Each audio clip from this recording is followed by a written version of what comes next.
Another episode of the Next Gen Live. I'm Rory Sauter. Joining me is George Landreth. We have Jim Ostrowski, Greg Merck, Brian Perez, Bill Muckler. Everybody, a lot going on tonight. Big show, a lot to address, a lot to establish. Headline after headline. Quite the week so far. Where do we start? Jim, I want to go to you first. I'm drawing a blank. What's going on these days? War everywhere. I heard an interesting story. I think it was on Bannon that the reason why the stock market is up is they think Trump's going to win, which is pretty funny. I monitor Morning Joe, and they're in full panic mode every morning. Every day it's a different thing. The other day they said the reason why the culture has declined and there's this coarseness and vulgarity and disrespect for women and everything else and disrespect for minorities is, guess what? Donald Trump caused it all. So I'm sort of monitoring that. I'm doing a lot of research into the right to bear arms and stuff like that, but still practicing law. So I'm probably not as up on what's going on as the rest of the panel, so I'll defer. Right. George, I want to go to you. Fair enough. Well, I don't know. I mean, there's lots going on. Like he was saying, it's hard to know where to start. But start with the border, George. Well, there's a good one. The border is kind of an interesting issue, just because you've got this, crazy 5-4 decision from the Supreme Court, which I think clearly ignores what I would call, what's referred to as the invasion clause. It's found in Article 1, Section 10, Clause 3, and it says that no state can enter into agreement or compacts with other states or engage in war unless actually invaded, or if they're in such imminent danger as will not admit of delay. And I'm thinking to myself, so that pretty much qualifies what's going on our southern border. This constitutional provision shows that our founders and our founding documents acknowledged that individual states are sovereign and they retain an inherent power to protect their territory. And it doesn't have to be a military invasion with tanks and military columns for the state to act in self-defense. And yet the Supreme Court ignored all this, and and then Joe Biden's acting like, I think he understands, he's read the polls, and he said to himself, yeah, I got some troubles here. So now he's going to pretend, and the media, of course, will support him in this, that the problem at the border is because Congress won't pass the legislation that he needs to secure the border. And you know what that is? Amnesty. They want to give amnesty. Yeah, and that's just a big lie, of course. I mean, that's not what the problem at the border that we have been seeing for the last 3 years is 100% and solely the byproduct of Joe Biden's policies and his administration's policies. The Republicans had nothing to do with it, and they've actually passed legislation that would close the border and fix things, but he's ignoring them and won't. The Democrats in the Senate won't pass it, and so now he's just trying to pretend that he's not to blame. And so part of me says the Republicans would be stupid to engage in any sort of compromise with him, because his sole goal in that compromise is to say, see, I needed for them to do something. And he's not going to do anything. I mean, he'll do what he might have to do to appear like he's doing something for purposes of the election. But the reality is, this is the same guy who's brought in more than 15 to 20 million, once you include the gotaways. It might be much higher than that. Known terrorists, thousands of them, known special operators, known criminals, etc., that he's been letting in. And we're supposed to be like, oh yeah, if only the Republicans would compromise with them, we could solve this problem. That's just a damnable lie. That's just absurd. And it's just a political attempt for him to evade responsibility for his unconstitutional and irresponsible actions. So I'm a little worried because I feel like Republicans often, they'll say, "Oh well, we don't want the press to hate us," and it's like, guys, they're going to hate you no matter what. So just do the right thing. But we'll Right. see what happens. And speaking of the border, the Senate border deal negotiated by Rhino, Senator Langford, actually makes the problem worse. It writes into law that almost 2 million fake refugees per year will cross the border. It also fully funds Biden's ability to fund their free hotels, free food, free phones, and welfare benefits for millions of fake refugees, which I find very problematic. I've been saying for a while that Langford is the worst of the worst. He's horrible, and he's the one leading the charge for the immigration talk. And this is the kind of results we get. I mean, this isn't legitimate. This isn't sufficient. This is not sustainable. These people are jokes. This is horrible. They're ballless. They have no balls. They're sellouts. They've been paid off, and it's a way of destroying our republic. It's about destroying what our American family values. They want slave type cheap labor. They want votes for the rest of their lives. They want to create this real rich and real poor, own nothing and be happy, and just destroy it's a destruction of a company. You don't see this type of immigration in any other country in the world. And do Republicans actually want to fix the issue, or do they want more talking points and things to run on? They want more talking points and things to run on in a way to fundraise. Right. I mean, think about all the money they can make if they keep these talking points alive. I mean, do I think there's good ones in there that want to do something about it? Absolutely. But do the majority of politicians want to do something about it? No. They'd rather enrich themselves, do these fundraisers, and continue to give these speeches where they can capitalize and prey on the naive and gullible. We've been seeing it for as long as I can ever remember. I have a buddy that's Border Patrol in Arizona, and he says exactly what you said. They get the benefits, the housing. There's veterans who've been kicked out of hotels and given illegal immigrants, and it's just disgusting. It's sick. Border Patrol said they want President Trump's Border Patrol policy from when he was president. It was working, and we just need to be able to enforce laws. Remove all illegal immigrants. If you've overstayed visas, you're gone too. Yeah. Bill, what do you think about all this? Well, I think what we're seeing is the reason why they don't want Trump back in again, because Trump can go immediately back to his policies, which changes everything back again. So I guess that's what we need to do.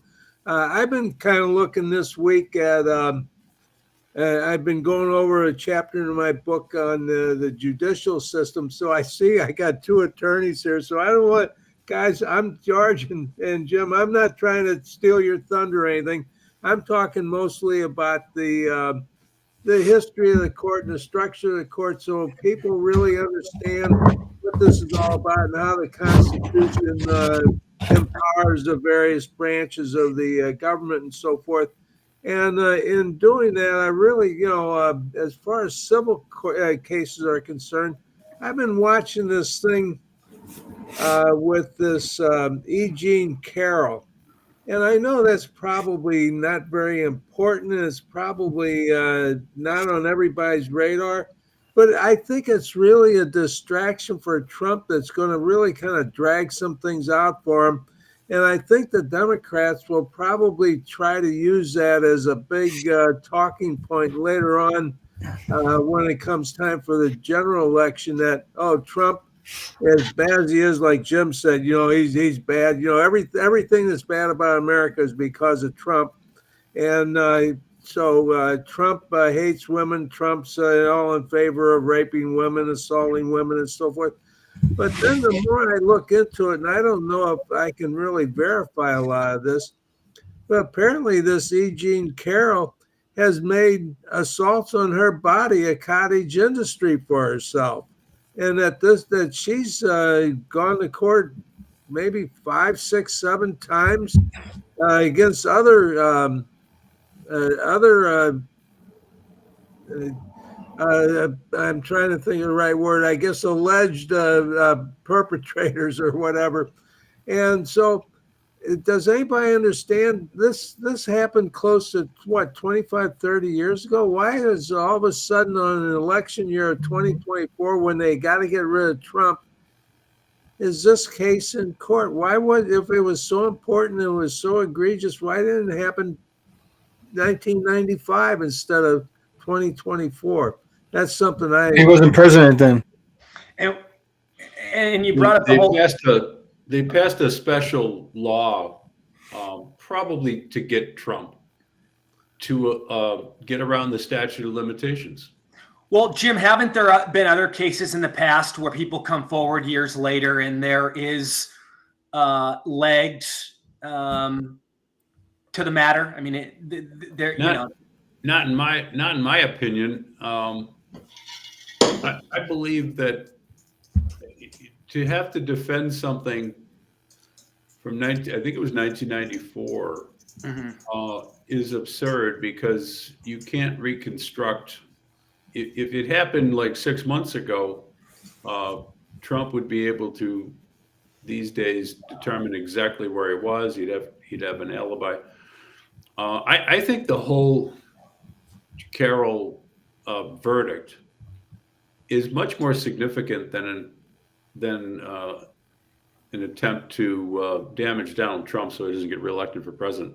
I think it's an example of the fallacy that the government is capable of doing justice. I know it's a radical view. Well, what a shock for me to express something like that.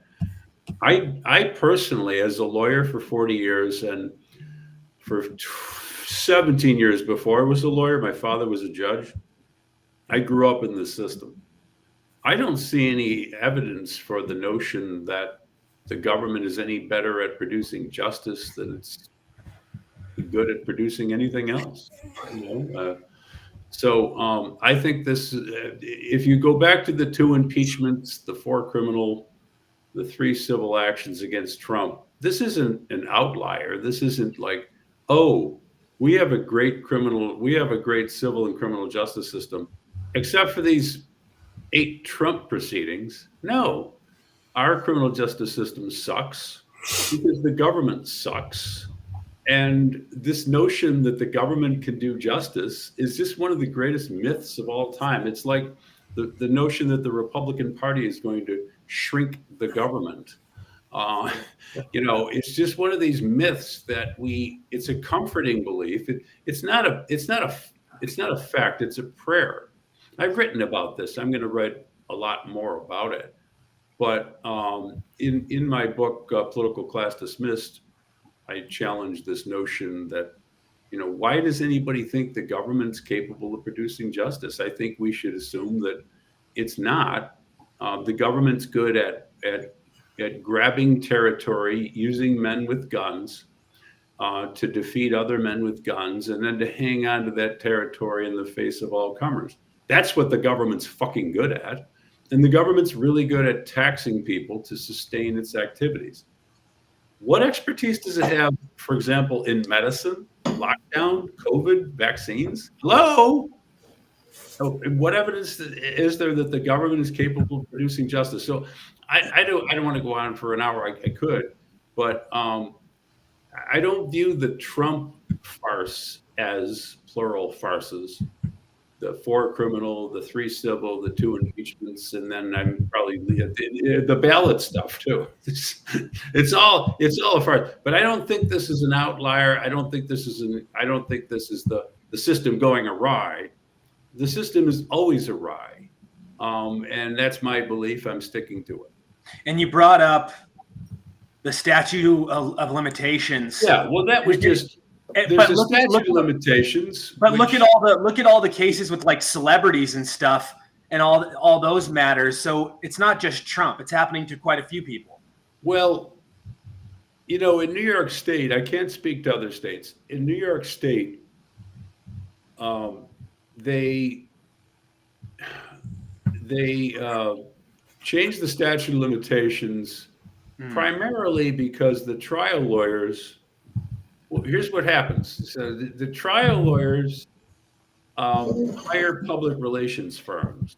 The public relations firms went in and did all these stories about alleged people who allegedly were abused by Catholic priests. Some of them undoubtedly were, some of them probably weren't, and some of them most likely were exaggerated, but some of them definitely were abused. So the trial lawyers lobbied for these changes in the statute of limitations. They got it. And then they went in for the kill and just made, millions and millions of dollars. So that's how this stuff works. It's kind of all about the Benjamins. But New York State is now a completely left progressive Democratic state. The Republicans have no power at any level of government. So somebody probably said, hey, we can get Trump, and they passed an adult. The law I was talking about was for kids, which you could maybe justify that. But this was like an adult, extension of the statute of limitations, and that's how they got Trump defending a case that I think it was from 1994. The jury, the notion that Trump's going to get a fair trial in Manhattan is ridiculous. The judiciary down there is extremely politicized, as it is really in the entire country. But in a completely Democratic area, every appellate judge in New York was appointed by a Democratic governor. And most of the trial judges are Democrats, although there are judicial districts that still elect some Republicans. But it's a completely left Democratic judiciary. The law schools are dominated by the left. It's worse now than it was even when I went to law school. There were 2 libertarians in the at Brooklyn Law School. I was one of them. There was maybe 5 conservatives, and everybody else was a progressive or a leftist. So and attorneys run our government. There's a lot of it's pretty dire and hopeless, in all honesty. Greg. Well, a lot to unpackage there. I think, first of all, with respect to what the government can do, the government can do whatever they want. The issue is not to say that what the government can't do, because they can do it, they just choose not to, which only emphasizes the importance of local governments and working from the grassroots and in your communities on up, because certainly Washington, D.C. is not going to change. It's never going to change unless you change your own backyard. So, what the government and all those things you listed that Jim listed are not the role of the government.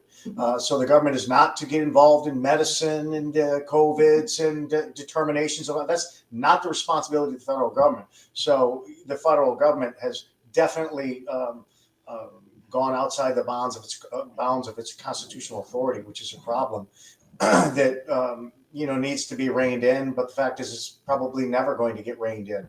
And as far as the border is concerned, all of the talk about it is just rhetoric. I mean, everybody knows what Biden is saying is an absolute lie. Everybody knows that what Mayorkas is doing is intentional in this administration. We all know it. We all know the perils of it, but it just doesn't matter, because the only thing that could change it in the here and now is if Congress shut down government in exchange for closing the border completely. And we know that's not going to happen. And then the second thing is that we're just going to have to wait for a new president, and hopefully one that would be tough on the border. And if that's Trump, then, we have to hope for President Trump. All the rest is just talk. I mean, these just talking points that everybody knows. Nobody's mind is changing. The left believes what the left believes, and the right believes what the right believes. Everybody knows that this border is an unmitigated disaster.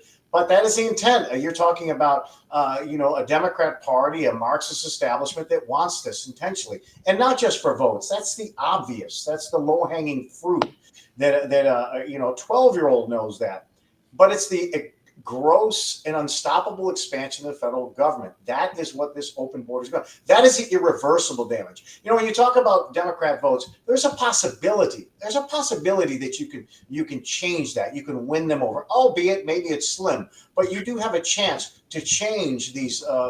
The idea that these are going to be permanent Democrat voters. Maybe it's a chance in a million, but what is a zero chance is when the federal government expands 34, 44, 54, 64 trillion dollars. What is impossible is ever turning that around. It's never going to happen. That is the long-term demise of this country. That is what has destroyed American exceptionalism already, and it's only going to accelerate in the future. So, I mean, what the government can do, they can do whatever they want. They just choose not to. But the real long-term irreversible damage of the unmitigated disaster at the border is the gross expansion of the federal government that will just accelerate America into financial oblivion. Yeah, it's true. It's a doom and gloom scenario, but that's the reality. And, you know, with the economy, you just look at the economy, and I'm starting to see, you know, what we've been talking about for a long time. And for me, ever since last March, when they came up with this emergency loan program for the regional banks that were struggling, it was putting a Band-Aid on a giant gash of a wound. And now it's coming to roost. These banks that borrowed all that money and pledged their U.S. treasuries as collateral, they don't have the money to pay those loans back. They were 12 months loan. And they're coming due in March and in April and May and however, whatever they took them, 12-month loans. They're coming due. These banks don't have the money. Not only that, but the property, the commercial real estate that they're holding on their books is, worth another 20, 30, 40% less. I mean, they're upside down in trillions of dollars in commercial real estate. The banks are in trouble, and we're going to start to see it percolate toward the end of this month and into March, when we're going to start finding out if these banks are paying that loan back. You know, what I can't predict is what the Federal Reserve is going to do to put another Band-Aid over it to kick the can down the road. This is an election year, so I'm sure they're going to pull out all stops. But all it does is prolong the demise of the dollar, the demise of the American economy, and the demise of the American middle class. That's right on, Greg, man. The regional banks are collapsing.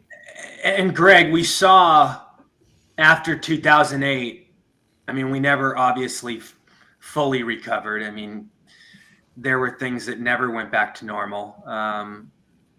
It obviously got things, got a little better. But like I said, nothing ever fully recovered. It took quite a bit of time just to get back. I would say 3 to 4 years it took until things were, or maybe longer. But for those first couple of years after 2008, it was horrible. It was awful. I mean, so I can only imagine the devastation and the tragedy and the aftermath and how long it's going to take this time around when things. Well, what the government did in 2008 was create more regulations that, again, it deferred responsibility and really abdicated responsibility from individuals to the government. And how does the government oversight? How does the government run banks? They cannot. So they created a bigger problem. So they just kind of covered up the problem, and they blew up the $4 to $5 trillion in the Federal Reserve on their balance sheet. From $600 billion to $4.5 trillion. They just masked the problem. They did not, and they do not, and they will not ever allow the free markets to solve the problems. And when the markets start to collapse, when industries start to collapse, the free market solution is let them collapse and let people come in and buy things 10 cents on a dollar and hire more people. They can become profitable again. That's what we are sadly no longer a free market capitalist society. We are not. And anybody that thinks we are is just kidding themselves. They're just kidding themselves. The government is in every aspect of our lives and our economy and our businesses. And the reason why we have a bigger financial problem today is because every time the government uses a multi-billion and then in 2008 a $900 billion solution, it's just going to create a bigger problem. And then it was now in the trillions of trillions of dollars in solutions. So every time they blew that bubble really up even bigger, things never really got better. They just masked it with government money. The 3.3% GDP we saw last year is all 75% of that is government money. We have an economy that is fake. It's built on massive Keynesian economic policy of government spending and massive monetization by the Federal Reserve. We have a complete, utter facade. And all of these people that are clapping because of real estate or because the stock market is doing well are just deluding themselves. Right. And what you said there, I think it was a Trump, maybe been a. And the stock market is such a fluke, and it's so phony. it's being dominated by like 7 big companies, and a lot of other stocks, most other stocks, are not doing too well. So no, well, absolutely. If you look at the S&P 500, a handful of companies, the big 7. But when you look at the non-weighted average, it's down.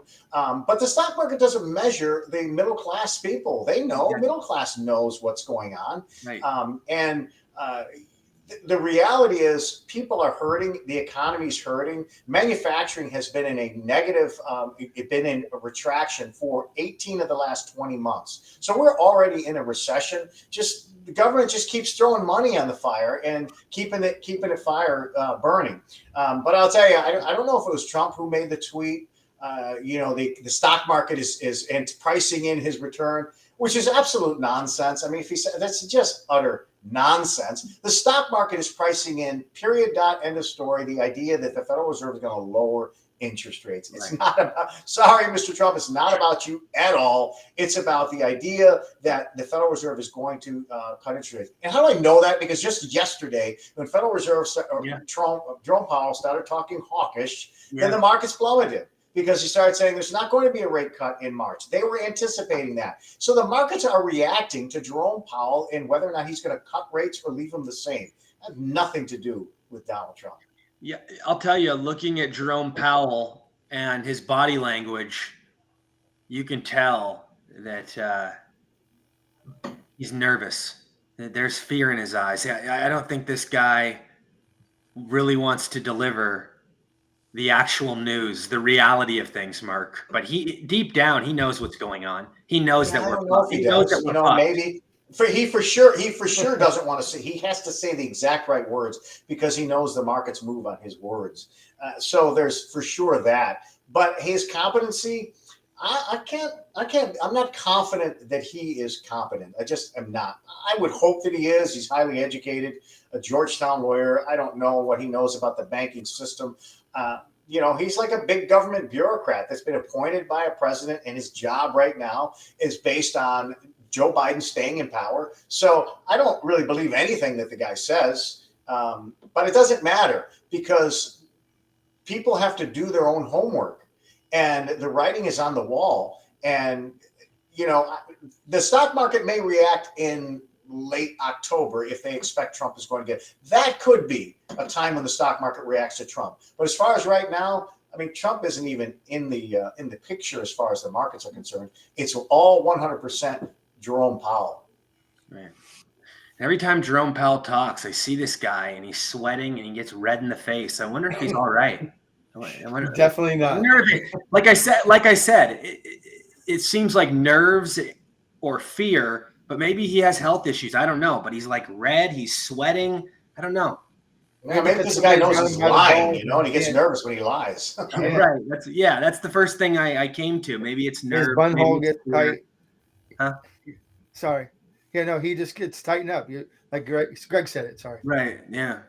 Does anybody have any thoughts on this economic talk? I mean, Merck said it right. I'm in the same boat. What do we think about the war overseas, guys? George, I want to start with you on the war. The Houthis. I was going to ask which one when you said the war. Unfortunately, that's a good point, George. We're in about 100 million different wars right now. It seems like, and I think we're going to get into probably a few more. I don't think we're done quite yet. I think the Middle East, obviously, is a new one that we're getting into. But obviously, we've been in the Middle East for a while. But you know what I mean. During the Biden administration, this is a new war that he's getting us into. But I don't think, like I said, I don't think this is the end. I don't think we're done. I think more countries are going to try various things. I think there's certain leaders that want to test the waters. Well, I think China is one of them, quite frankly. But the one you're referring to in the Middle East with an Iran surrogate group that was funded and trained and supplied by the mullahs in Iran. And quite frankly, that person who was, the mullahs in Iran are getting funding from Biden. So that means Biden's been funding indirectly this surrogate group, the Islamic Resistance, and they launched a drone attack on American soldiers that wounded more than 40 and killed 3, right? Yeah. Pardon me? I said killed 3, right? Killed 3 and wounded more than 40. And to put in perspective, this is the 166th attack on U.S. military installations in just the last 3 months. That's well more than one a day. And this is, Joe Biden's every day says, oh, I don't want to escalate things. I don't want to escalate things. And by telling the world he's scared to death to escalate anything, all he's really telling the world is, I am weak, I am feckless, and you can attack us, and there will be very limited costs for having done so. And while he has done some bombing of the Houthis, the Iranians don't care about that. He could kill every last Houthi on the planet, and they wouldn't care. That's why they have surrogates. It's so that you have some level of separation, so that if there isn't a retaliation, you don't pay the price. And so unless we're willing to impose a price on Iran, for example, the way Trump did when he got Soleimani, or the way Reagan did when he essentially destroyed what was left, what little part of their Navy there was. But these sorts of attacks sent the message of, don't mess with us. It won't end well for you. Instead, we have a president who basically says, we're afraid to mess with you because we think it won't end well for us. And so all he does is encourage. It's like walking out into the middle of a neighborhood where a gang is in charge, and basically telling them, A, I've got lots of money in my pocket, and B, I'm scared to death and I'm not armed. I hope nothing bad happens. Guess what? Something bad is going to happen. Yeah. That's Joe Biden. It's a very troubling foreign policy when you say you don't want escalation, because there's only one way to ensure you don't have escalation. That's overwhelming, deliberate force. And it has to be decisive. That's the only way you keep things from escalating, because this measured response is only, especially when it's measured by Barack Obama and Valerie Jarrett, they're the ones measuring the response. When you have this kind of pathetic measured response, that's why we have 166 and counting. If they don't want escalation, it's going to require overwhelming, deliberate force and sending a message just like Donald Trump. But again, all rhetoric, because real warfighters know this and understand that. But this administration has a mission, and that mission is to arm Iran with nuclear weapons. That's the Obama Valerie Jarrett policy, and they're going to keep on pushing it until they get their wish. Yep. And then they're trying to create Civil War II as well. Bill. Not sure where to go with this next, but the Houthis, like Greg said, the Iranians don't care what happens to them, because what they can we can bomb them and missile them and knock them out. They keep making more and more, and the younger they come along or whatever, they've got plenty of manpower that they can throw into the pipeline to continue these never-ending wars that started back in the year 634, and it's about 1,400 years ago. So they're not going to stop this. But when we talk about others trying to test the waters in there, I think it's Iran is, they're the Shiites. The rest of them, the Saudis, and so forth. Well, I guess the Syrians are Shiites too, but they're not going to do anything. The rest of them are all Sunnis. I don't think that Egypt or Jordan or Saudi or any of the Emirates or any of them want to start anything against the United States. I think they would more try to align themselves against the Iranians with, the enemy, my enemy is my enemy type of thing. So, but we're really in a perilous position with Trump. I think it'll all be abated. But if Biden, we still got 10 more months before the election, and it's a long way. 4 months before we have a regime change. So I don't know what's going to happen. It's I'm just fearful for what's going to happen to our young men and women. And every Friday I do my show, I talk about Red Friday. Remember everyone deployed. Yeah. Now I'm talking about, hey, they say, well, we lost 3. Well, what about the 2 Navy SEALs we lost? That's 5. And we don't know who else is in jeopardy or in danger over there, because I'm sure, and Greg probably knows this more than I do. I'm sure we got special operators in a lot of these places that nobody's talking about, even in North Africa and the Middle East. And Bill, I question and I wonder, if we'll have another draft with all the wars we're getting into, with all the decline in military, with people not joining as much, them needing help, all the help they can get. We're seeing more and more reports that it's not going in their favor in terms of numbers. I want to know your thoughts on that. Okay, well, we still have the draft is still in place. The Selective Service Administration is still viable. They're still in place, and everybody when they're 18 are obligated to register for the draft. Now, whether they do or not, I don't know. Right now, though, we've got more than 70% of our high school graduates, and this happens year after year, so it's an ongoing thing. More than 70% of our high school graduates are not eligible to join the military services because they're either they can't pass the physicals, or they're on drugs, they have criminal records, they don't have the academic standing, and so forth. So really, to have a draft, we would have to really lower the standards of who we want in the military. And I'm not so sure bringing in a lot of people in the military is the answer right now, because I don't see any of the wars that we would fight would be wars where we would need massive amounts of manpower. I think it's going to be more drones and people, AI.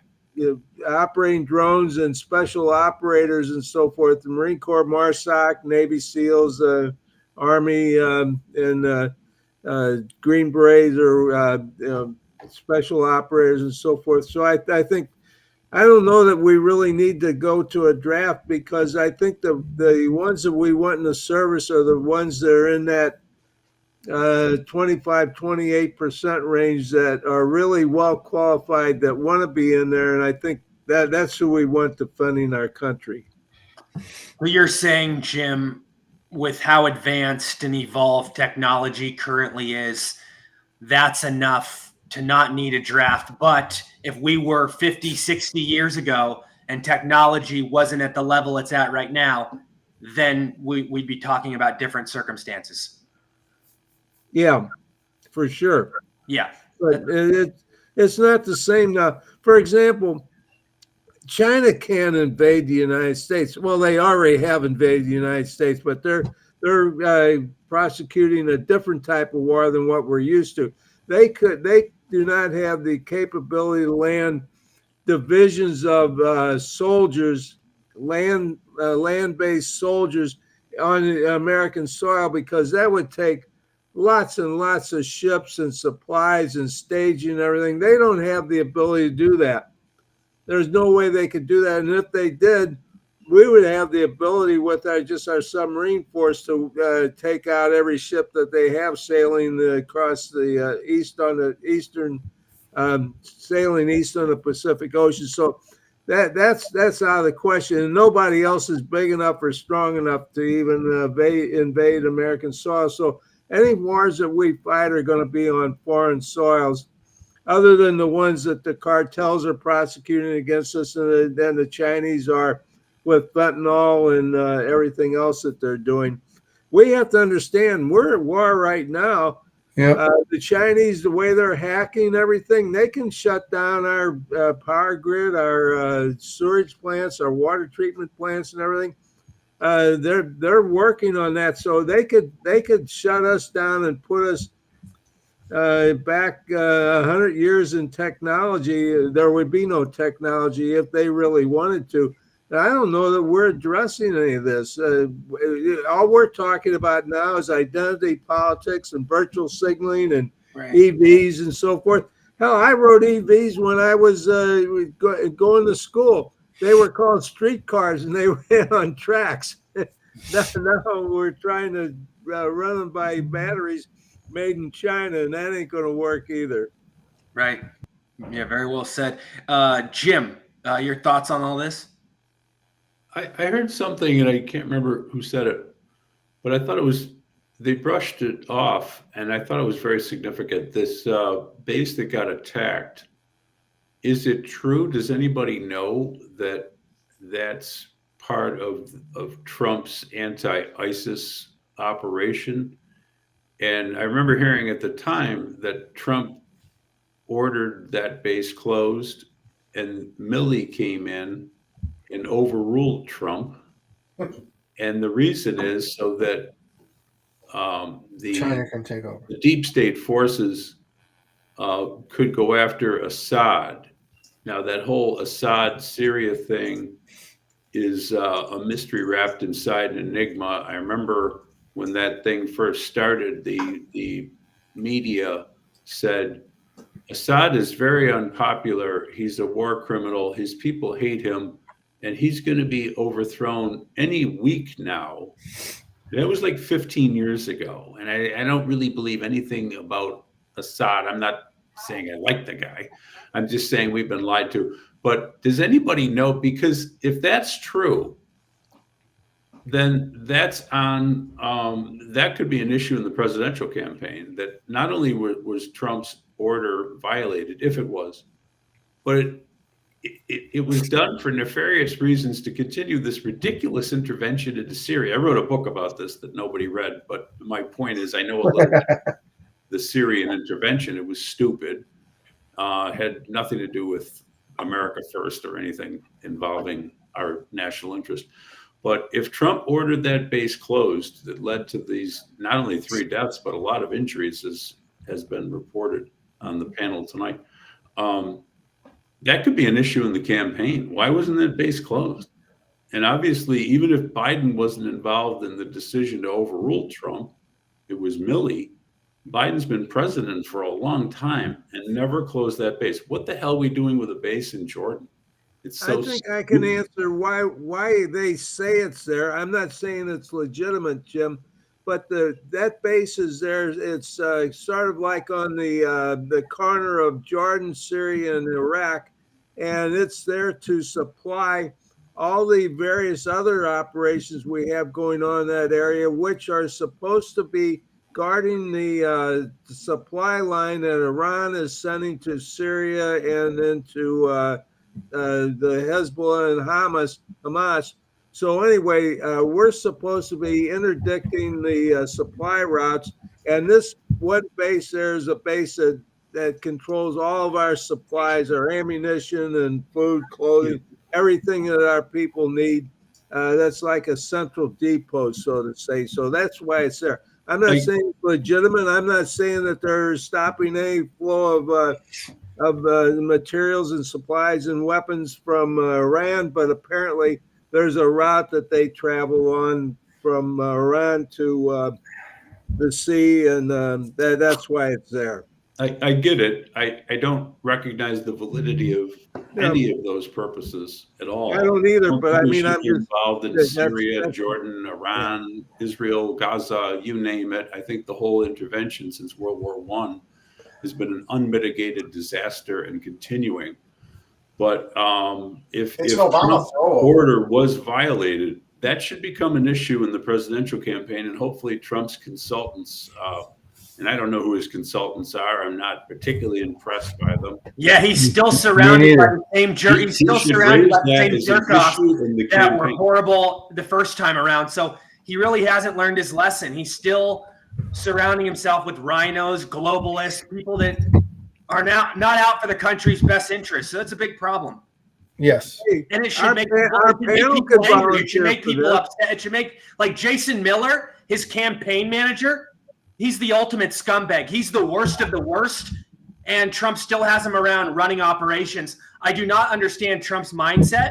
Well, you gotta understand, who wants to be, everybody that goes near him has a target on their back. So unfortunately, Trump does not. But no, I don't agree with that assessment. I don't agree with that.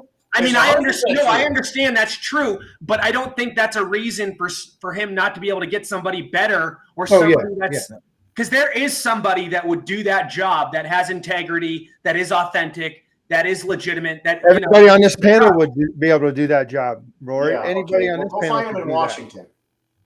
Go ahead. Go find him in Washington. But I'll tell you, Tower 22 was an Obama throw-up. Remember Operation Inherent Resolve? Even the guys in named operations are pathetic. Who comes up with that name, Inherent Resolve? It just shows you the limp-wristed, light-loafered, pussy-ass administration, these pseudo-intellectual bureaucrats. They disgust me to the core in Operation Inherent Resolve. It just sounds sickening. It sounds like a snowflake, give me a safe space operation. Of course, that's Obama. But it was designed to stop ISIS for whatever Obama could do to prevent the resurgence of ISIS. But again, more sitting ducks of U.S. service members in the Middle East, and not necessary. It's not something we need to do, but we certainly shouldn't be doing it under the administration of Obama Biden again, because they're not capable. And as far as the draft is concerned, that's never going to be activated. Good luck with that. By the way, it's not academics qualifications, because they already lowered those. You now don't even need a GED or a high school diploma to go in the military. So they have already lowered the standards pathetically low. But can you imagine? They activate the draft? These fat ass, drug addict, tattoo laden losers. You think they're going to go? They're going to go to the streets and burn the cities down? They're going to make BLM and Antifa look like child's play. You tell these people they need to go in the military? Yeah, good luck with that. I don't want them on my watch, that's for sure. Amen. George, you have any thoughts? Good job, Greg. Well, no, I think there's lots of troubles here, and I think I agree with the point that unlike, say, during World War I, World War II, or even the Civil War, the size of your infantry in terms of having lots of, basically cannon fodder to throw at the other side was helpful.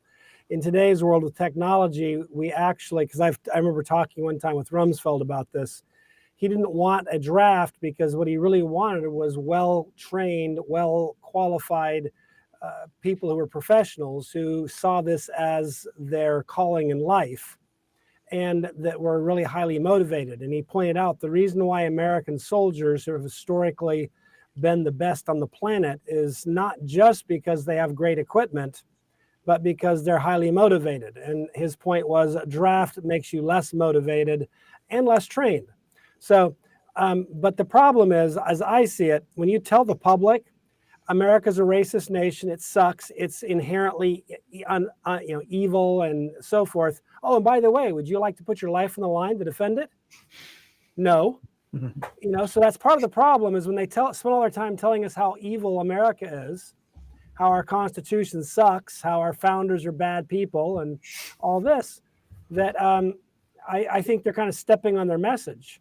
And then on top of that, if you think about it, how about General Milley? The greatest existential threat to the United States is the weather. So would you like to join the military so we can fight the weather? We need to defend our country against the weather. And it's like and to show you. And the transgender stuff, gay stuff. Yeah. They don't even have the leadership. So Rumsfeld wants this, but Rumsfeld's gone, and you've got now Austin, Secretary Austin, the guy who's AWOL and still has his job. Explain that one. But you look at the academy, Air Force Academy cadets graduated, and if they refused the vax, they were fired and sent home. And they tried to get them to pay back, and because of the change, they wanted to make them pay back their education. So this is the government. You want to attract the brightest. The academies produce the brightest and the best in the officer corps. And they said, no, sorry, we don't want you because you can get back. So, not only do we not have it in these purple and pink haired tubs of goo, and they would all be protesting whether they were eligible for the draft or not. 90% of them would be 4Fs. But not only would you have them protesting, but you've got a pathetic leadership in the flag officer corps. Just pathetic leadership. I mean, you're kicking people out because they didn't get the vaccine. Yeah, how good is that? You expect these people to manage our force structure? It's no wonder they're missing their quotas by tens of thousands every year. Yeah, and no, I agree. Well said. George and Jim, I know you guys have to take off here in a few minutes, but I want to get to this whole legal matter with Elon Musk. I can't believe the judge is withholding $16 billion from him. That. This is a massive headline. He's taking his corporation, his business out of Delaware, moving it to Texas, and he's advising everybody do not open any sort of businesses in Delaware. But going back to this whole 16 billion, wow. You're talking about something that was agreed upon in a board meeting upon members, and you have a corrupt scumbag judge who can overturn that? Fill me in here. George, I want to start with you because I'm sure you looked at this and you're probably blown away. Well, I am. I think the rule of law is on life support, if not already dead. I'm hoping we can resurrect it if it's dead. And if it's on life support, I hope we can revive it. But the reality is the law is no longer this. When I remember going to law school years ago, the purpose of learning the law was you would learn the law so that when someone gave you a fact pattern, you could apply the law and then tell them what it meant in their circumstances. That you can't do that anymore. Now it basically depends on, I need more context. I need to know what the politics are. I need to know what bumper stickers are on your car. I need to know who you support, who your friends are, stuff like that. It's crazy. We basically have, America has devolved into a third world banana republic thanks to the left. And as someone who went to law school, really. Pardon me? Both parties, really. Yeah. Well, perhaps so, but the left is the one that's really pushing the envelope on this, and they're the ones who are trying to purposely destroy it. I think sometimes the right's been complicit, but I don't think they're the ones pushing in this direction because they want the political issues they want to use the courts, they want to use the legal system to achieve their political objectives. It used to be that you used elections to get your political objectives accomplished. Now, you don't need elections, just go to court. Get a judge to do it for you. And that's kind of the left's MO and so forth. So I'm very concerned, and I have to say to, Americans all across the continent here, the problem with democracy is you get the government you deserve. And that's something that Winston Churchill said. And I think America right now is getting exactly what it deserves because there's a significant proportion of the population that doesn't care about the Constitution, doesn't care about the rule of law, doesn't care about any of this crap. They just want to have their side win at whatever cost. And it really troubles me because it didn't used to be like that. And we've devolved into this kind of a thing. So either these people are going to have to wake up, kind of like the Argentinians did, and go, oh my gosh, this is horrible. We can't deal with this any longer. Or they're going to have to essentially accept living in a banana republic. But we've got to either get things turned around or we're going to continue the descent. George, don't forget we're a republic. No, I understand that. I know that we're a republic, but what Churchill meant is when the people vote and they vote on representatives, you get the government you deserve. Yes, meaning, correct. Example would be California clearly deserves Gavin Newsom. I'm not saying that. So you're saying Rory deserves him? I'm not saying that Rory deserves him. I'm saying collectively. Because I sure as heck don't deserve Joe Biden. But as a nation, we let this happen. Even if you accept the idea that there was voter chicanery and other things, we allowed that to happen. Yeah.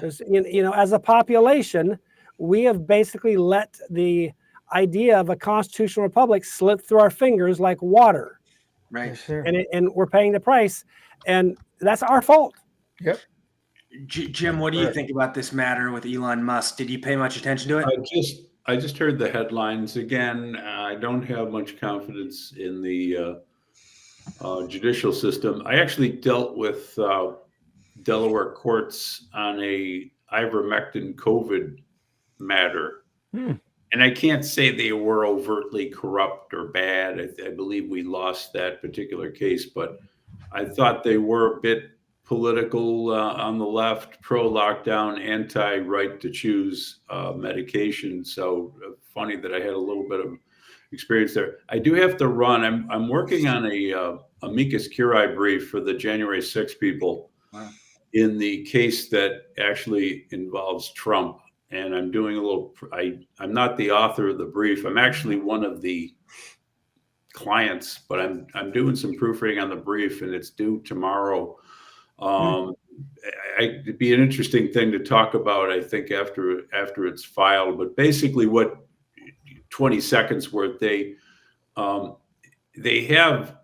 plenty of statutes that charge whoever trespassed on January 6th or used any violence, but they used this rather obscure provision out of the Sarbanes-Oxley statute, which really wasn't designed to deal with that situation. And that's actually the subject of the appeal that involves, I think that's the main charge against Trump. So I'm working on that. And I'm gonna quit a little early tonight so I can get that thing in, and I hopefully see all you guys next week. Well, kick some butt in that, man. God bless, and that's awesome. Absolutely. And real quick, Jim, before you take off, and I want to ask George this too. Today was a big day on Capitol Hill. A lot of these big tech CEOs faced a lot of questions. I mean, I look at this stuff as political theater because nothing ever really gets done. I mean, don't get me wrong, there are good questions asked, but that doesn't really give us enough. I'm glad you brought that up. What do you guys make of it? My view, I can't stand the way Congress brings people in, usually from the private sector, and treats them abominably. There's no due process. There's no right to respond. So that's my general reaction to these show trials. But anytime the government talks, look, the government wants to control the internet. I don't want the government to control the internet. No. And they're doing it for the sake of the children. We all know that, right? So anytime they're doing something for the benefit of the children, we have to just bow and scrape. I say, fuck that. I don't want the government involved in the internet. But that's my reaction to that. I got to go, guys. I'll see you all next week. We'll talk to you soon. And tell everybody where they can find you. Facebook. I'm actually on TikTok. Don't tell the anti-China people. There you go. I'm working on a thing called. It's kind of funny. I call it the LMO factoid.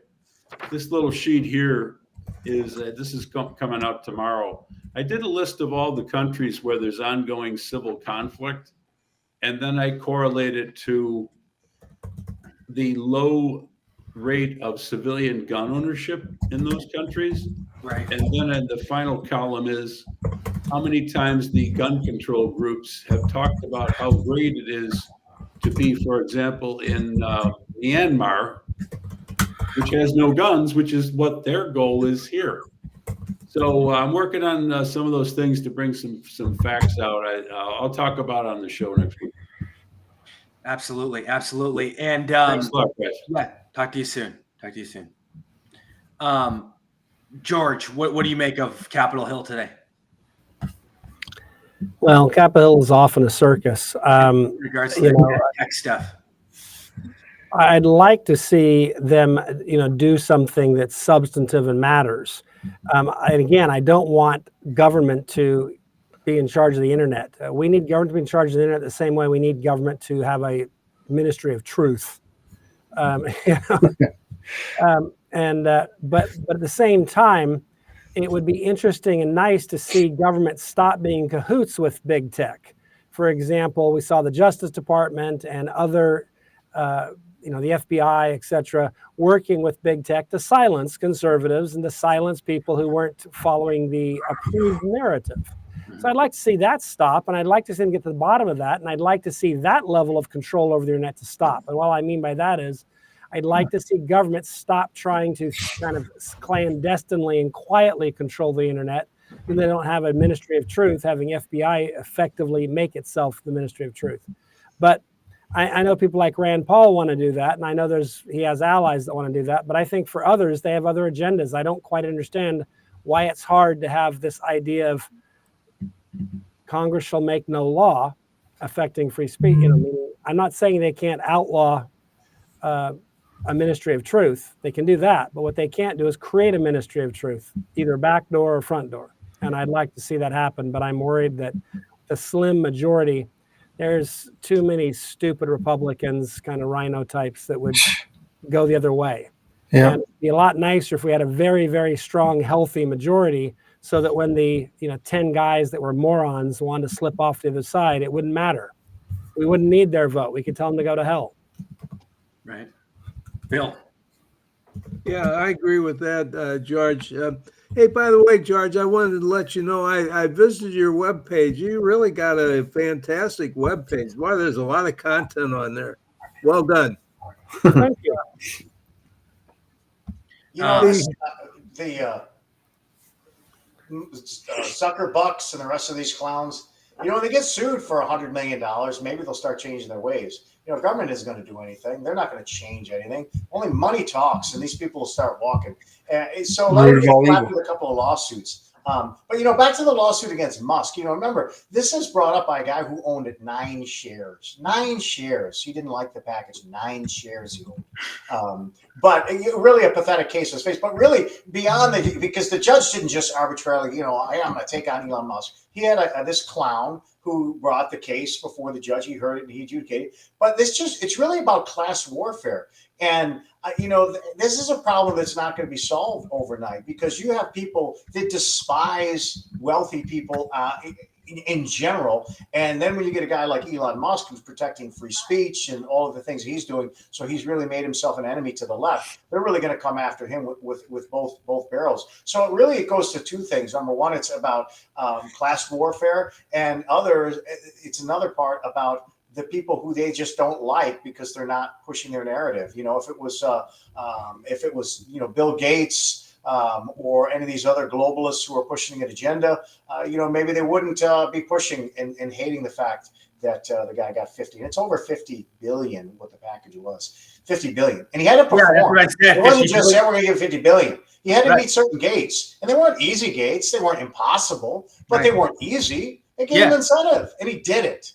And that's why it's such a big deal, because the amount of money that was involved. I mean, it would be a different conversation if it was in the millions. But even in the millions. I mean, obviously, but it wouldn't be this kind of level of crazy that amount of money headlines.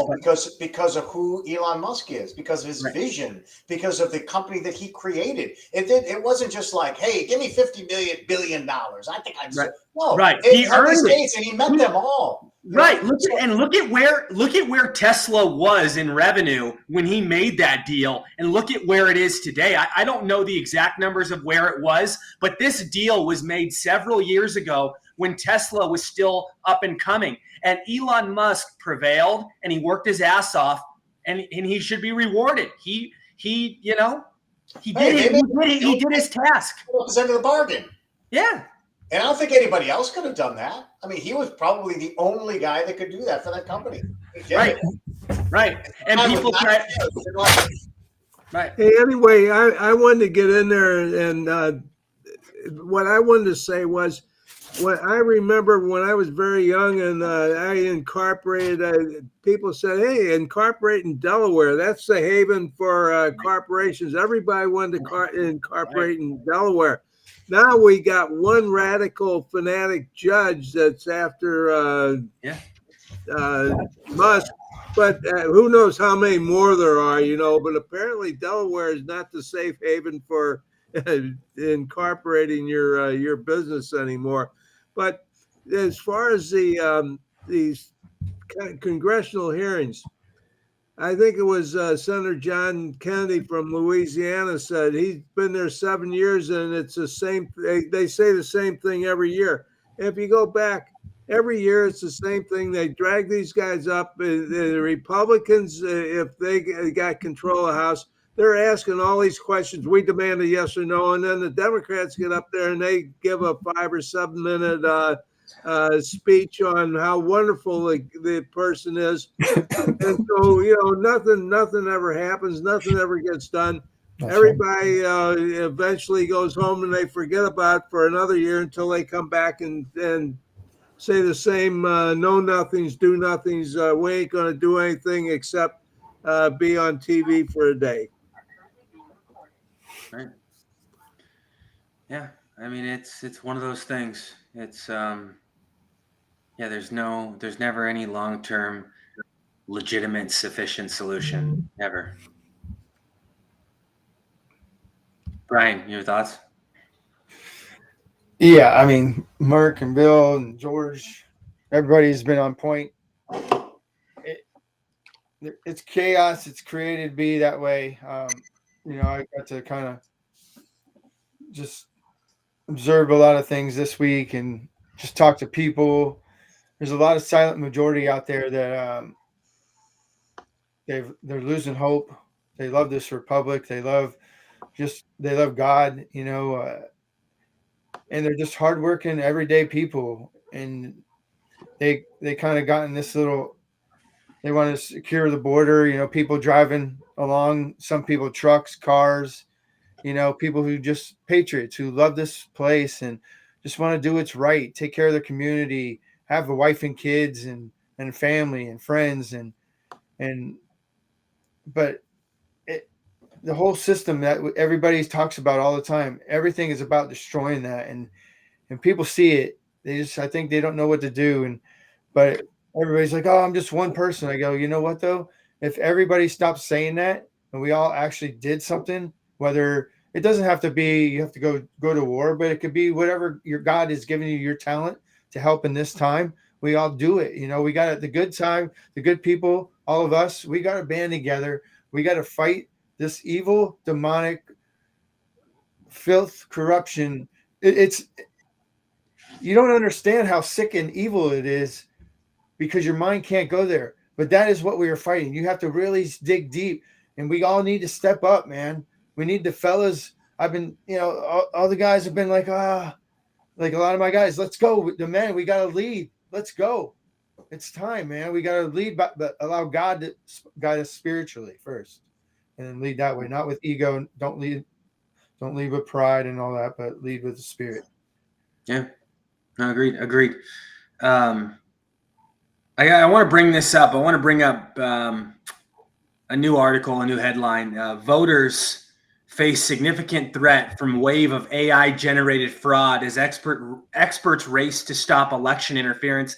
After a robocall targeted New Hampshire residents with a fraudulent phone call from President Biden, experts are warning that voters may be confused with content generated by artificial intelligence with the potential to interfere with the 2024 primary and presidential elections. While threat actors are using AI to overcome existing security measures and make attacks bigger, faster, and more covert, researchers are now leveraging AI tools to create new defensive capabilities. But Optiv Vice President of Cyber Risk Strategy and Board Relations, James Turgle, told Fox News Digital, make no mistake, generative AI poses a significant threat, he says. Quote unquote, I believe the greatest impact could be AI's capacity to disrupt the security of party election offices, volunteers, and state election systems, he said. Turgle, who's a former FBI veteran, noted that a threat actor's goals can include changing vote totals, undermining confidence in electoral outcomes, or inciting violence. Even worse, they can now do so on a massive scale. I've been talking about this for years, how AI is going to be in all of our lives, including our elections. This is not a surprise. This is the future. And I really don't think anything can be done about it. I don't care how many regulations, I don't care how many laws you put into place. These machines are so advanced and so evolved, and the people creating these machines are not slowing down. They're continuing the fast pace of building these products, which means sooner or later, and Elon Musk has talked about this, and so have many others, that these machines are going to outsmart, outwork all of these humans and are going to be so far ahead of us that nothing we do with regulations is going to be able to stop them. This is scary stuff, and I don't think enough people are paying attention. They think AI.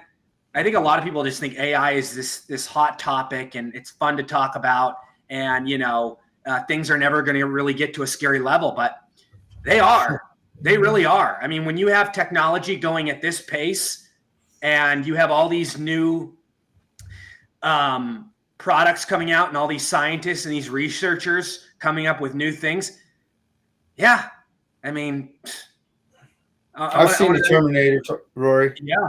yeah, Greg, I'm sure this concerns you. I mean, AI. Well, I mean, Think about I what you look can at- do with AI. You can do anything at this point. You can mimic voices. You can take a photo of yourself and make it look identical to you. I mean, you can deep fake people in a video to make it look like it's their face. It's crazy. Well, it's a new iteration of the internet.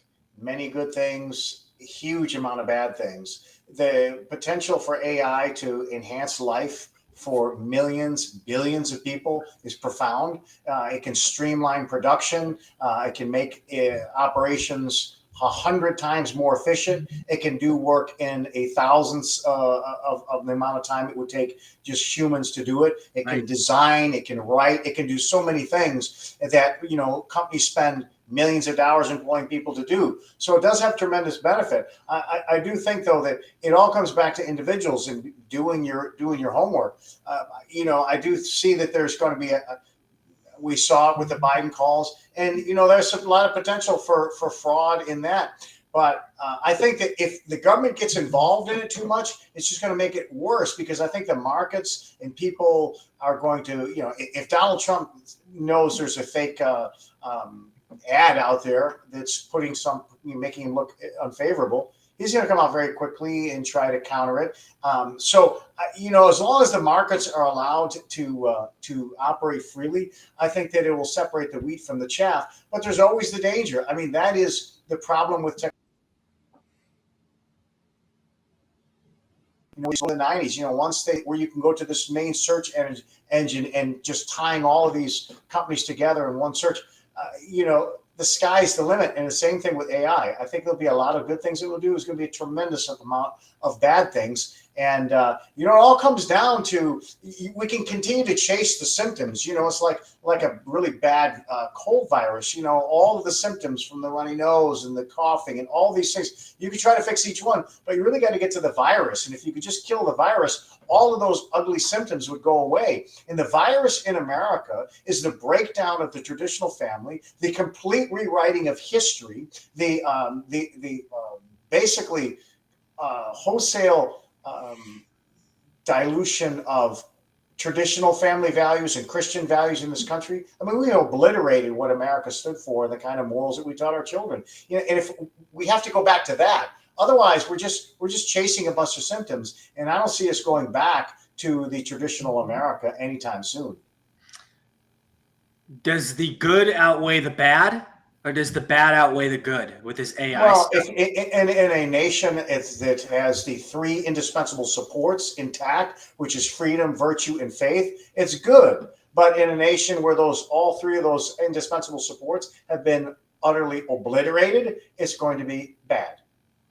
Well, you just brought up an interesting point. If you have robots and machines taking over, wouldn't it more than likely get obliterated? No, I'm just saying that, you know, people in general, like, wouldn't these? What I mean was, let me elaborate. Let me expand. Let me elaborate. With the way these machines are programmed, with the way their ideology is directed, with what they're supposed to do and how they're operated. Do you see where I'm going? Do you see where I'm going with this? You talk about fundamental change, and when you have technology that can be programmed to do certain things, that makes me think that, you know, the bad that factors in, part of that will be getting rid of the family, getting rid of, you know, religion. Like, do you see where I'm going with this? It's not this nebulous AI. The programmers are the ones who lack a vision for freedom, who lack virtue, and who lack faith in a creator, you know, a being that they have to answer to, a moral lawgiver. These are the people that are programming these things, these programs that are going to do the kind of things, the nefarious objectives and agenda that you're talking about. But that's what I'm talking about. If the people who are developing all of this are people who, you know, stand firm on freedom, virtue, and faith, then you could say, well, it's going to have a good impact on society. But certainly these people are not, you know, the norm. maybe the exception, but the norm is people who really want to destroy freedoms, ultimately control people. These are most invirtuous people that we've ever had in the history of this country. And these are people that hate even talking about the existence of God. So I see that the impact the AI will have overall, I think will have a negative impact, just because I know the people that are writing and part of these, putting these things into place, are wicked, evil people. Many of them, if not And most. I know we often laugh about it and we find it funny. These headlines of these AI women that are so real looking, and you have men that are paying massive subscription fees to be in relationships with these machines, to have certain video sex with these machines. I mean, it goes on and on. So anywhere you're imagining, you get it. I mean, it's sad, but there's so many situations like this, and I think it's only going to get worse, where you already have people addicted to their phones. You already have people addicted to video games. You already have people addicted to porn. Now you're going to have people addicted to AI women that basically look real.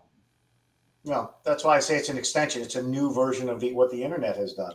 Hey, We what's- talk about the internet, but May I ask you guys a question on that? The kid cartoons, doesn't that kind of There's don't they millions, get and I that read for reports, sexuality? and the world's very big. Obviously, there's billions of people in the world. So, I mean, what I'm about to say is somewhat hard to believe, but at the same time, it's not, and I don't think it's that surprising. You're talking about like the new Looney Tunes? According to new reports, there are a few million men worldwide that are paying these AI subscription fees for these women that look basically like real human beings, and they're giving them anything they want, romance, Do they know they're sexual AI? attention. What? Do they know they're AI generated? A lot. From what I read, yes. There's services where these men, whether they're gamers, whatever they are, a lot of these men that are paying for this stuff are geeky type of men that love the technology stuff. So, and it's also a lot of men that are lonely and probably introverted. Don't they have those old 1-900 numbers for that? At least you get a real person. It's just crazy, man. It's crazy stuff, and people having sex with robots now. I mean, I'm reading some crazy stuff. I don't know. I mean, you have all these people identifying as different things. I just don't know. I don't even. The world's gone mad, man. I don't even recognize this universe anymore. I don't know. What does Bill think about all this madness? Well, if you go back to 1967, there was a new show came out on NBC called Star Trek, and that took us about 400 or 500 years into the future. And at that time, no one had jobs, no one had there was no such thing as currency. Everybody just kind of went along. And if you were lucky enough to be on the crew of the Enterprise or something like that, you could have a replicator make your food for you and everything. So maybe that was a glimpse into the future. Maybe that's what we're going to have. Maybe 50 years from now, maybe 30 years from now, 100 years from now. But is the world really going in that direction where, in a sense, we're destroying humanity and humankind, and we're going to be so reliant on machines that I don't know. And I hear what Greg's saying, and hopefully there's some way, and this may cause the war of the machines, that we actually have some of the AI is actually pro humanity, pro God, pro decency, etc. Instead of thinking that everything that AI has to do with is going to be something that's evil or so stark that it won't even be recognized as human anymore. It'll be like we're all machines. Right, and you brought up the robot aspect of things with where we're headed and all these different areas of life and civilization, with robots taking over the workforce, with robots, becoming involved in romantic relationships with different people. Could we see robots in the future having their own tax system, having life like a human being, them doing everything human beings do, like, people going down the altar with robots? I mean, could things, they're already talking about police officers that are going to be robots, hospital workers that are going to be robots, doctors that are going to be robots. So guys, give me an idea what this is going to look like. This just blows my mind. Watch Star Trek. Hey, yeah, you mentioned Star Trek, and this is since you mentioned that, I figured I would pull out my communicator that I actually would have loved as a kid. Bill, I bought this thing, and it actually connects to my phone, and I could use it Bluetooth. And it's got some. Awesome. So yeah, Star Trek. We're already there, Bill. We're already at Star Trek. But I will tell you, it wouldn't surprise me that as technology is advancing and the realism, with these fake women, and I read an article where it's a big deal in Japan, where they actually go in and think about all the artificial vaginas and all the artificial breasts and all the artificial dicks that they can create now in these doctors' offices. So when you have these robots, I mean, they're already doing stuff with trannies. I think robots could be a thing in the future with. Go ahead, though. Continue, Greg. Well, I think that if they get real, yeah, I could absolutely see some pathetic individuals that would spend money to have these kind of things. I mean, they already make them. I don't know how real they are, but they already have them. I'm sure. Yeah. So, as they get more and more real, I mean, what are they going to look like 10 years from now, 20 years? I'm sure they're going to be a lot more real. I'm sure they're going to be able to carry on conversations. I mean, you already have these robots that can carry on conversations. You just put like some kind of a flesh-like material over them, and now it moves and talks. So, I mean, do you guys remember Rocky IV, Greg? You remember Rocky IV where he had the robot? Great movie. Robot? Or no, Rocky III. He had the robot. What, was that the one with Mr. T? Yeah, he had the robot. Yeah, that was a great one. Yeah, I love that one. Those were like the prototypes, man. That's what you're kind of seeing. Yeah, but I'm talking about making them look like real, like that woman. No, I'm saying it's more advanced now. That was a long time ago. Bro. What's the girl's name? Lexi Love. So yeah. What guy wouldn't buy that if she could look like that in real life? Yeah. Hide it under his bed. Oh yeah. You guys got to look her up. Lexi Love. She looks real, and she's an AI robot that men are paying giant amounts of money for every month. Who gets that money then? The company that made her, created her. Who wrote the program? Yeah, the guy that built her, the engineer. Wow. Pretty impressive stuff. I want to talk about this Texas thing. This is madness. They're really taking matters into their own hands. I mean, this could really be. This could get interesting. And the Patriots as well. It says DeSantis is deploying Florida State Guard to Texas. And a move to secure the border. What were you saying, Brian? My apologies. I thought you were done. Yeah, no. And so are the American Patriots. I was just actually on the truck convoy. People started in Virginia, worked their way all the way down to Springs, part of Texas. They weren't able to go in, but I left in the middle of it, and I got to experience some great people. A lot of patriots all around the country are just wanting to secure our border. They're looking to do whatever they can, support however.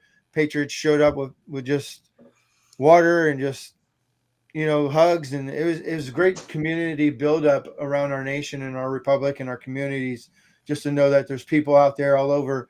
They really want to take care of our border. They see it, how the invasion is going on. They know our border is wide open. Border Control is not able to do anything about it. They're not able to enforce any laws. And well, I'll tell you, it's working. Eagle Pass is going down to more like a trickle instead of the hundreds and hundreds, and they're starting to cross in California now instead of Texas. So it's working. Arizona as well, Greg.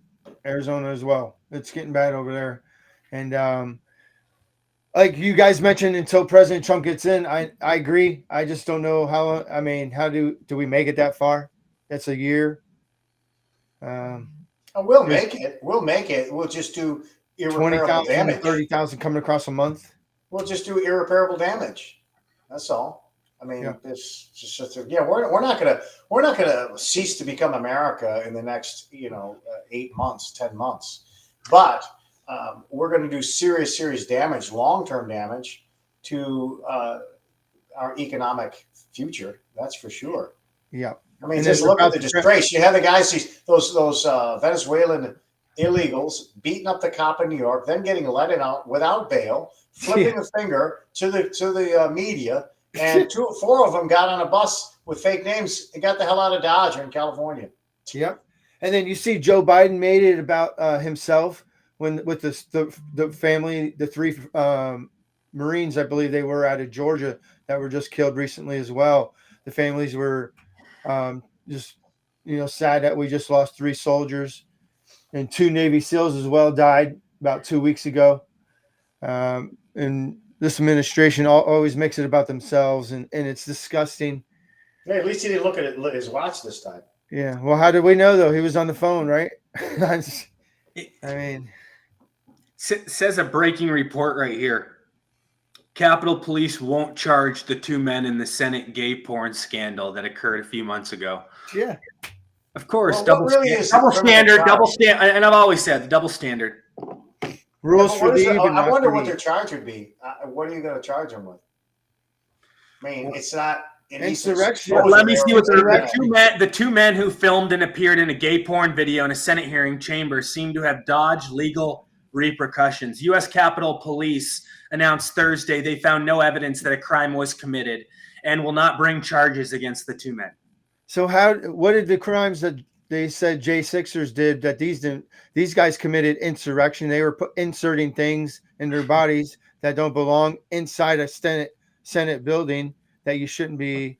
And so how are they not being charged? That's kind of a stretch. I don't know that there are any laws that they broke by 2 consenting sodomites sodomizing each other. But what did the J6ers do to break the law then? Well, you can't enter the Capitol without permission. They own it. We own it. No, Whose I'm sorry, permission? that doesn't fly. You still can't go in there without proper permission. Well, they were being waved in. We own They it were all. being- We own the White House too. We They can't were just being go bust welcomed the in, window though. and climb in the White House. You could see police waving them in, though. Well, I mean, whatever. But I'm just saying they were welcomed in. You can't use the argument. We own it. I'm sorry. Okay, but we were welcomed in. People were welcomed in. They were being. I don't know. waved in I by saw the dudes police. with chairs smashing in windows. I don't know who they were, but I did see people doing that. So, destruction of public property. I mean, Economic news. Half of U.S. tenants can't afford to pay their rent, according to CNN Business. And other economic news, oil down to $3. Very interesting. down $3. Down $3. That's It what was I mean. down to $3 under Trump. Actually went to No, down $3. No, Negative 40 cents. that's what the headline says. You're right, Mark. Oil down $3. No, I know. What's the closing cost on oil barrel? I'm just reading the It's headlines. in the on the news. 80s. Oh. I think it's in the 80s still, though. Yeah, But God, that's horrible. Half of U.S. tenants can't afford to pay their rent. I mean, I don't think we've ever been this bad as a country. Wow, man. Oof. There's going to be a record number of homeless. Yep. There already is. There already is. But just imagine when everything really hits the fan. You will own nothing and be 74. happy. WTI is 74. 36% of Americans say they have amassed more credit card debts than emergency savings. It's at an all-time high. Of course, but the economy's doing great. We're doing great. Oh average interest rates 22% and climbing. Well, we're doing great. And the regional bank stocks that are crashing. Yes, that's huge, Rory. Yeah. Well, you know why that is? Because March is coming, and they don't have the assets. They can't pay the loans back. And what's this new news that just came out? Car lots are going to be filling up again. New car day supply has started the year at the highest level since 2020. All else being equal, except more discounts and rebates on the horizon from most brands. Expect more discounts and rebates on the horizon. Wow, what do you think? Yeah, Mark? what a turnaround from 2 years ago, when used cars were more expensive than new ones, and you had to wait months. But who's going to buy these cars? Yeah, who's going to buy them? I mean, Yeah, you're they talking have about personal debt, household debts in the, 5, 6, 7 trillion dollars when you put in student loans, car loans, hell, mortgages. I think it's in the double digits and trillions. So people are just kicking the can. They're just kind of holding on right now. And what's going to break the final straw will be the layoffs, which have been coming and are coming more. There's more and more layoffs right now. PayPal, right? Greg, Merck, didn't Yeah. PayPal have some? So many big companies. PayPal is one of the many big companies that have laid off. UPS is going to what over? Oh, 12,000? UPS. Yeah. UPS. Oh, yeah. And these are good jobs. You have to understand, UPS. 12,000 people. Service. UPS, 12,000 people. Yeah, these are not service industry, minimum wage jobs. UPS, they pay well. And if you're talking about the truckers, the drivers, they make a lot of money. I mean, these people make 60, 80, 100, 120,000. They're high paying jobs. Even if you're loading packages in the back of the truck, you're talking $20 an hour. These are good jobs, good paying jobs.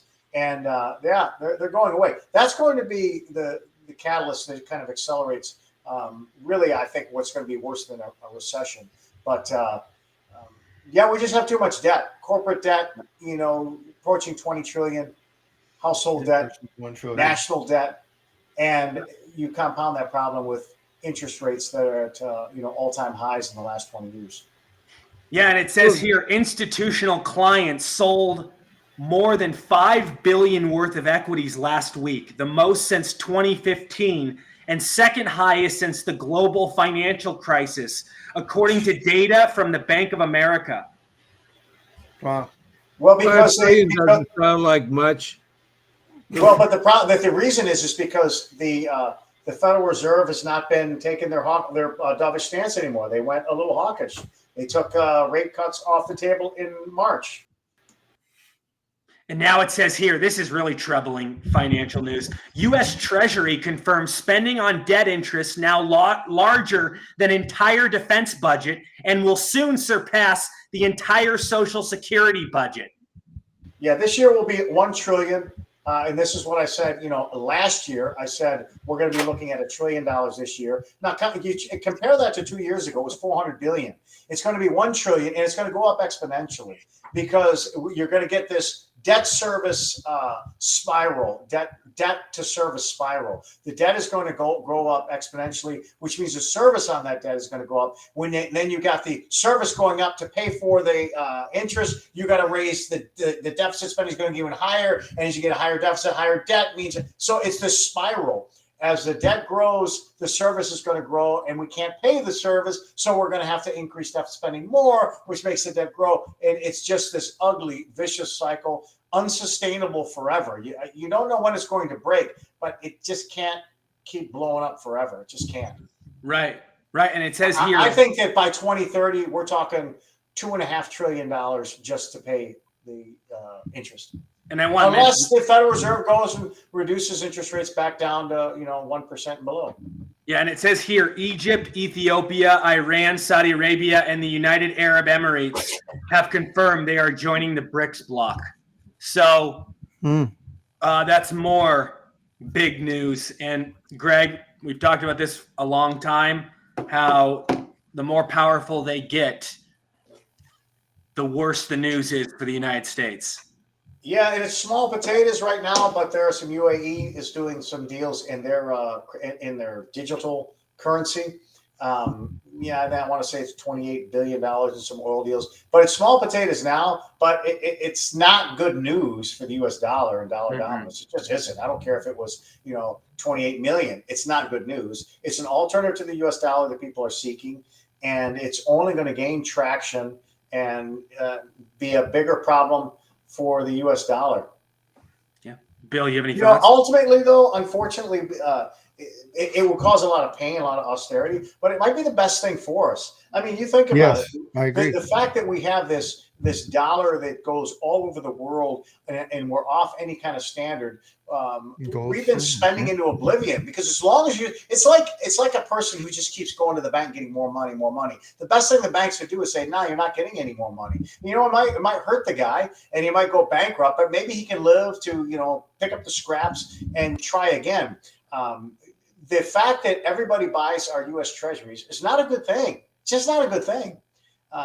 because it just means we just finance more massive deficit spending. So eventually the world, which is our bank, is not going to lend us any more money. And I suppose the Federal Reserve will just, do like AOC and the other clown said and mint a couple. So, Rory, then what happens with Star Trek digital currency? Does eventually digital currency supplant our currency, which paper money is really our coins? They're not really in existence anymore either. I mean, everything we do is pretty much digital. I get my Social Security check direct deposit in my account. I go out and I buy lunch. I pay for a credit card, and I pay my credit card off with the money in my bank that I got from the Social Security Administration direct deposit. So there's no cash. I'm just moving money around from one place to another. So what's the difference? Digital currency is very different in that everything you'll do is on a blockchain, which means the government can look at every single. Now the government knows every time they pay you on the first of the month, but they don't know how you use all those funds. Now there are ways that they can, but if you go to a street corner and you want to buy a box of cigars, you buy a box of cigars. If you want to put gas in your truck, they're going to know you put gas in your truck, and they're going to be in control. You know what? Maybe they don't like that you're using too much gas, so that they're going to scale back your ability to buy things. Digital currency is the single greatest threat to American freedom in the history of this country, because they will know every single purchase that Yeah. Do you? goes out. Make no mistake, they will force you to do what they want you to do. That means if you're buying beef, beef's bad for the environment. Spending too much on beef, you don't get to spend it on beef. All of these things, attacks on our freedom that will happen when they institute this digital currency, and we're forced to comply with it. It's a huge danger to mankind, most certainly a danger to American freedom. So, Greg, I take it you don't have any digital currency? Well, I do, but only because I think that, like anything, a few dollars in something that I think could explode. Kind of like, I don't go to Vegas, but you go to Vegas if you're smart, you might gamble only amount you could lose. But right. I do think that there are certain cryptos that are kind of a good bet. One of them that I think is Ripple. It's the XRP ledger, and the reason why I like that is because it is a quote replacement or an alternative to the whole SWIFT international money movement thing. So, will it pop? You know what? I don't know. But you know what? 10, 20,000 ripples is not a ton of money, especially where it's trading now on 50 cents. And hey, if the thing has the potential, I mean, just look at it was a Solo. One of them was like a penny. And I said, look, I don't tell anybody to go to crypto, but there are certain ones that I would say, do your homework. If it has a real world application, which I don't believe Bitcoin does, because Bitcoin can just be shut down. But Greg, what about Ethereum? ETH. Yeah, Ethereum somewhat. But I'm talking, when I look at the whole community in the world, the global financial communities, and I see what the United States is doing with sanctions, I look at countries like China and Russia and a lot of our enemies in the Middle East. They may say, hey, we'll just transfer our money on the XRP ledger. If these kind of things happen, also if XRP goes into a fund, exchange fund, maybe that will boost prices. So, in that regard, I own a little bit of crypto XRP, but otherwise, I'm not a big fan. But unfortunately, the blockchain technology is here to stay, and one day central banks are all going to adapt it, and we're all going to be on that system. Well, this is really interesting. It'll be central banks. This is really interesting that you two guys are talking about XRP. XRP is right now is at 50.6 cents a unit. I own about 1,600 shares. My son and I, we've been kind of screwing around, throwing a little money in here or there. They bought some at a quarter a share. I bought some, various prices. Anyway, I think I got 1,600 shares. It's worth around $1,000 right now. And it's money that we just thought, hell, we'll just throw it in and see what happens. And maybe someday, if it gets up to 10,000 a unit, we'll be millionaires and we can do whatever we want to do. But amen, brother. Amen. I don't know if that'll ever happen. If it ever gets up to $5, maybe we'll be lucky. Hey, you never know. Well, but the potential for it is there because what it can do. Yep.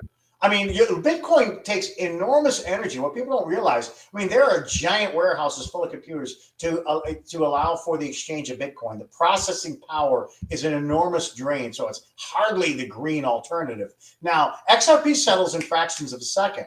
You know, thousands and thousands of transactions can go in a second. Bitcoin can't do that. So the transaction cost, the transaction energy, and the transaction time is very, very small for XRP compared to others. And it is a way for countries or individuals to move massive amounts of money overseas without the United States ever seeing it. Right. Yep.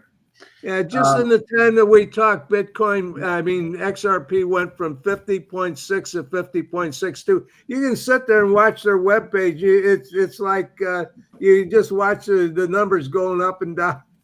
Yeah. You're right. It's amazing how it works. And so I kind of keep track of it. I got a spreadsheet where I keep track of all my investments and on a weekly basis. And that's one of them I got in there.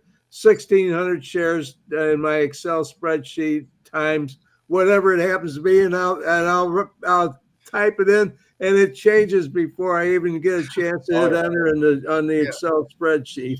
Hey, Bill, did you? Supposedly they told me to get like one of those little digital Wallets. like thing to save it on because Wallets. It's a wallet. Yes, wallet. Thank you, Greg. I'm not tech savvy, but I had someone help me do that. My cousin actually, and it's crazy process. You have to like type in a word for each little thing and save it. So now if you buy more, you always got to put it in there. And I'm like, holy cow. So Yeah, you got a wallet icon on your phone, don't you? Probably. Yeah, you should have one. You should have one on there. Yeah, you got to put your boarding passes, everything in there. Well, I don't. Guys, we're going to close out. Bill, tell everybody where they can find you, where they can get involved. Hey, I'm on every day of the week, Monday through Friday. I'm on Facebook Live at 11 o'clock, and I'm even on Twitter, I guess. And I have a webpage, 2020, americabook.com. Awesome. Brian. Hey, you can find me. This is where you find me, NexGen Live, Censorless TV. You know, I do have my YouTube channel that I'm trying to build up along with it. So, you know, I'm banned on Twitter, so don't look for me there. I'm just working on trying to bring you real stories, real emotions of what people are thinking, you know, traveling on different areas, talking to people. So I'm not on all the time. I want to give good quality, but still doing the sports show, but trying to build that. Hopefully Rory and anybody else in this panel would love to do that. You know, let's get it done. Super Bowl coming up next weekend. Go Taylor Swift. Who are you going for? Go Taylor Swift. Oh, gee, yeah, whatever. She's winning. She's winning already. But no, and I really love being on here with you guys. This is a pleasure. Greg and George and Bill, they all say the stuff that a lot of people believe. I know I believe, and they articulate it well, better than I do. You know, anyway, and it's great to just learn you know, we're all standing together. There's a lot of people out there that believe, and I really believe there's hope, and I really believe we have the ability to help save this world soul wise, like as far as bringing them, you know, giving their lives over to Jesus and saving this constitutional republic. There's a lot of people that love this nation. They love the principles, and they feel like it's been taken away, and they're feeling hopeless, but they have that hope. They have that little bit of hope still. And they love that there's people like us who are out here saying it, believing it, doing it, trying to just build it up and let people know it's time to stand tall. It's time to unite under God. And like the Pledge of Allegiance says, it's all in the pledge. It really is. And, you know, we all make mistakes. We're going to fail, but it's about picking each other up, standing strong, you know, holding ourselves accountable, holding people accountable as well. Accountability, get rid of the entitlement, and nobody deserves anything. It's about what you earn and what you put in.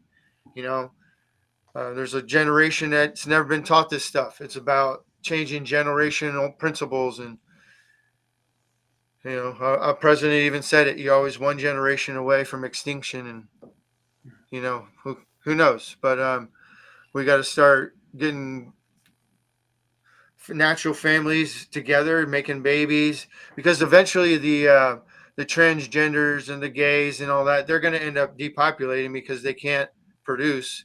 So we just have to be the front lines of the battle for the next 50 years or 60 years, whatever it might be, and stand tall, and they'll be depopulated, and all of us people who just believe in God and our republic and our family values and just want to build our community and our local farms and trade and have free and fair trade, our principles, you know, we'll still be here standing tall in the end, because God wins in the end. Don't forget that.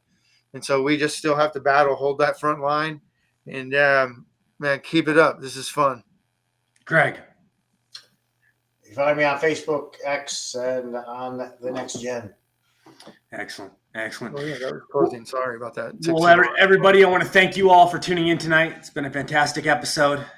Another Next Gen Live in the books. We will see you all very soon. Have a great weekend. Until next time, I'm Rory Sauter. God bless.